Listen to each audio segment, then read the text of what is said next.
Executives from Meta, TikTok and Snapchat faced tough questions from TDs and senators earlier today. They were grilled about harmful content on their platforms, when the companies denied that their apps are designed to be addictive. We wouldn't agree with the term addictive. What we would, but that doesn't mean we don't take the well-being of children incredibly seriously. But they still admitted that some harmful content is slipping through.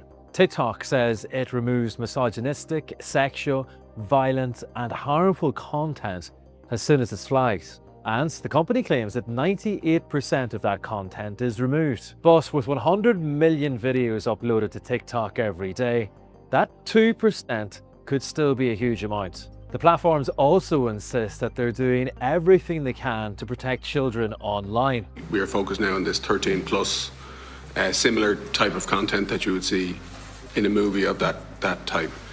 The type of things that are, ruled out there would be dangerous stunts or dangerous pranks, etc. The design choices that the company's made to kind of really delineate between the teen experience and the over 18 one are quite clear. So, for example, teens can't be messaged by someone they haven't added as a friend or don't have in their phone contacts. But many parents remain deeply concerned. That is just such nonsense. And I think what's really worrying is that that's the kind of stuff that they're coming out with in a press release in a formal setting, that it speaks volumes about where their priorities actually are. It's gone beyond harmful content, right? It's how our younger teenagers are living. It's their habits. So we're looking at their sleep, how they don't read as much, how they're not socialising, the emphasis on looks that you get on social media. So it's gone beyond the harmful content. What do you think? Do you think social media platforms are designed to be addictive?